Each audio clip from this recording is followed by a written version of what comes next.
10-Minute Jazz Lesson Podcast, episode 169.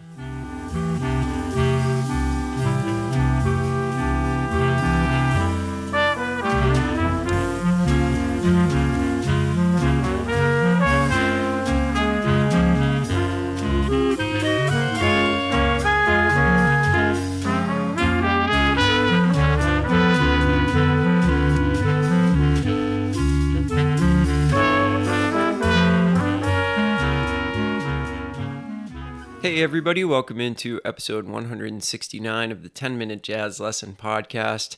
Thank you so much for joining us again. If you're new to the show, my name is Nick Manella. I'm the creator and host of this show, and I'm so glad you're here. So glad you're here to check this out, get some tips on becoming a better jazz musician, and just generally always learning. We're big on that here at this show. So you can get the PDF to this episode and every other episode that we've ever done by heading over to our Patreon page, and you can find that by visiting our website, 10minutejazzlesson.com, clicking on one of the Patreon banners, and it only costs you $3 a month to help support the show and get a lot of fantastic benefits in return.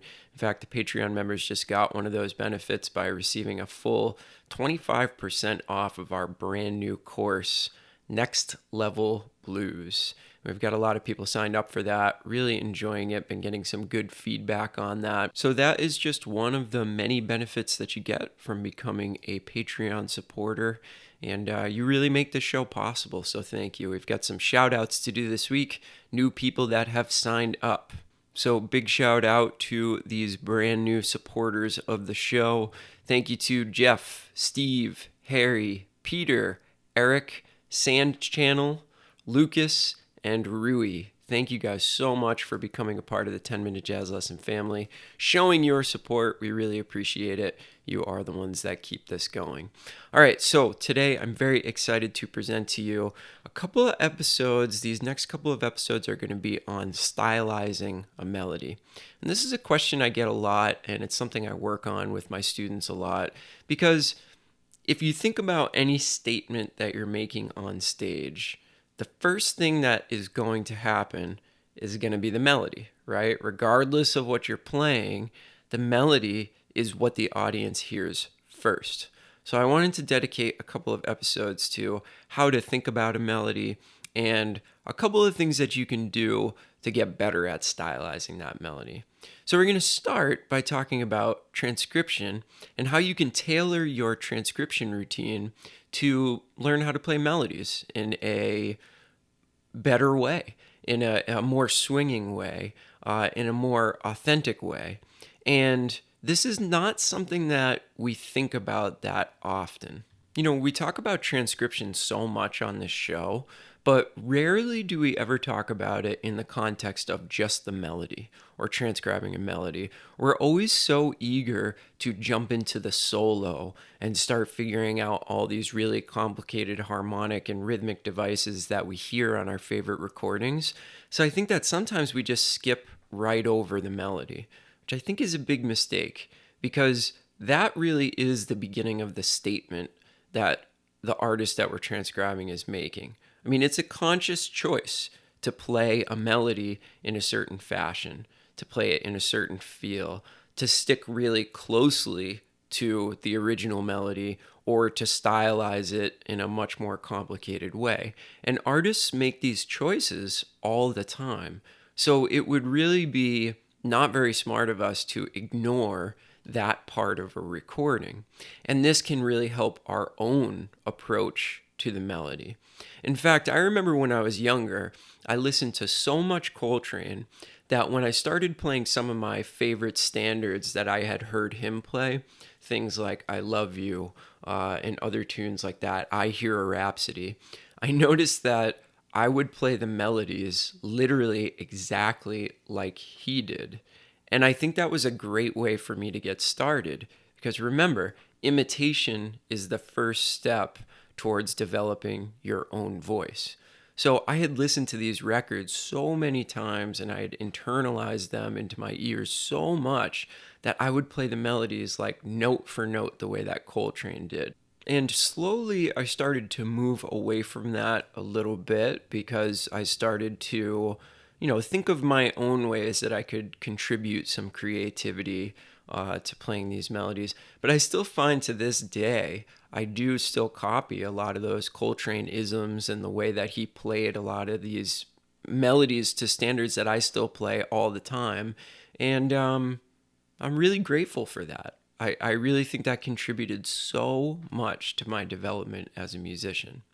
So, what I'm going to give you today is basically I'm going to give you an assignment, and I'm going to give you some parameters around this assignment, some things to think about, but I think this is really going to help you in a lot of ways. So, I was listening to one of my favorite recordings the other day, Go by Dexter Gordon. This is, I think, one of the best records ever made in jazz history. And, Dexter Gordon is a huge, huge influence on me. So I listen to those records all the time. Quick little story. I remember that Dave Douglas, the amazing trumpeter, came out to play with a big band I played with a couple of years ago. And he was saying this really interesting thing. We were at the venue and we got done sound checking. And he asked the house manager to put on some Thelonious Monk, while the audience came in and while we were preparing for the show. And one of us asked him, why do you want Monk? Like, is that a request that you often make? And he said, yeah, when I listen to Thelonious Monk, it makes me feel like a real badass. He said, I just think he's the hippest musician who ever lived. And when I listen to Monk, it builds me up and it really, makes me feel like I'm ready to do my thing. And I found that so interesting. So I started thinking to myself, like, who's that person for me? And that person for me is Dexter Gordon. It's no matter how much I listen to it, no matter how many decades I've been listening to this musician, I really do think it's some of the freshest music, some of my favorite saxophone playing of all time. So anyways, that's a quick little backstory as to kind of why I'm giving you some Dexter stuff and why this was the tune that first came to mind. So the first track on the record, Go, is called 3 o'clock in the morning. And the reason that I'm picking this particular melody is because it's very simple. It's at a very kind of medium slow tempo, and Dexter doesn't do too much with it. He really just makes sure that he's swinging, and I think that was Dexter's primary goal for the majority of his playing. But here's what I want you to do with this. So what I'm giving you this week for a PDF is I'm giving you the chord changes to this tune. It's just going to be a simple sheet with the chord changes, and it is going to be your job to transcribe the melody. Transcribe it just as you would a solo. I want you to figure out every little thing that Dexter is doing over this tune, and I want you to be able to play exactly what he's playing. So let's think about a couple of things that go into any transcription, but particularly this transcription.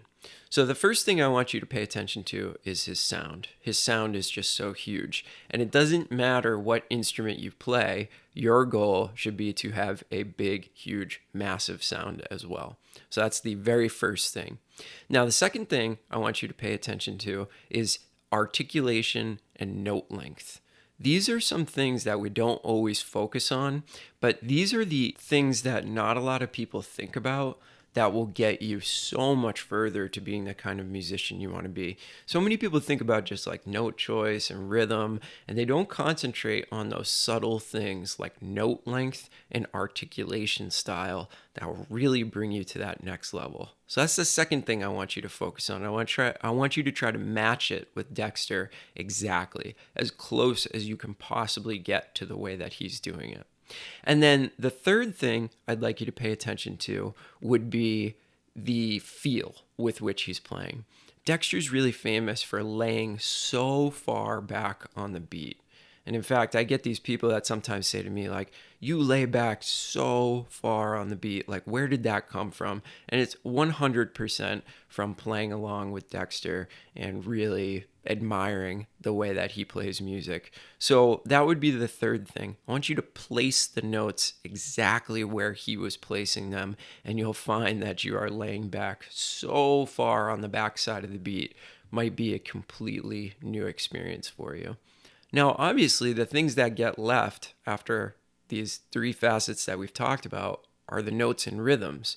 But those should be obvious to you at this point, right? So I wanted to get a little bit deeper and think about some of the other things that he's doing.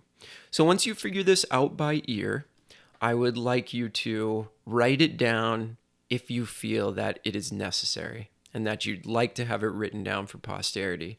So now you've got the chord changes and you're figuring out the melody.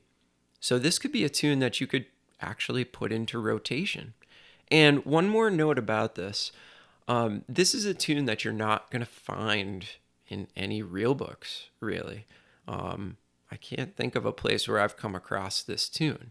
So this is a perfect example of a tune that if you want to play it and make it a part of your repertoire, you've got to figure it out yourself. You've got to transcribe it. I transcribed the melody and the chord changes, and that's the only way that I would know this tune. It's the only way I would actually be able to play it. And here's something that I think is the most important part of this. For now, I don't want you to transcribe any of the solo, just the melody. That is all we're focusing on here. Of course, you can go back and transcribe the solo at some point, but I really want to make the focus of this exercise just transcribing the melody and then thinking about some of the things that Dexter does to make this melody as swinging as it is and make the initial statement that we hear as powerful as Dexter makes it. He's such a master of this. And then you're already on the edge of your seat as he goes into the solo. That is so effective, but something that I think a lot of us don't think about enough. So that's it. That's the goal for this week. Figure out the melody to 3 o'clock in the morning by Dexter Gordon. Now, I can't play it on this show due to copyright issues, but I am going to throw a link to a YouTube video of this particular tune in the show notes. So go and check that out if you want just a quick link to what I've been talking about in this episode. Go and check out the show notes and you'll find it there. But this is part one. Now, next week, we're going to talk about maybe some of the things that Dexter did, some of the things that some of my favorite musicians do in order to make a melody successful and engaging so that audiences are going to want to hear more from you. And we'll actually get into the nitty-gritty a little bit next week, and we'll talk about some very specific devices that you can use and things you can think about. But use this as a primer. Try to get this done before next week's episode, and then we'll talk further about it. All right? So remember, you can get that chord sheet of all the chords in every key over at our Patreon site, 10minutejazzlesson.com. Click on one of the Patreon banners, get yourself signed up, and you can grab those materials.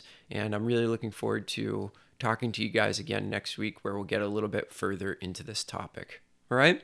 Thank you so much for listening, and have a great weekend, everybody, and we'll talk to you soon. Bye.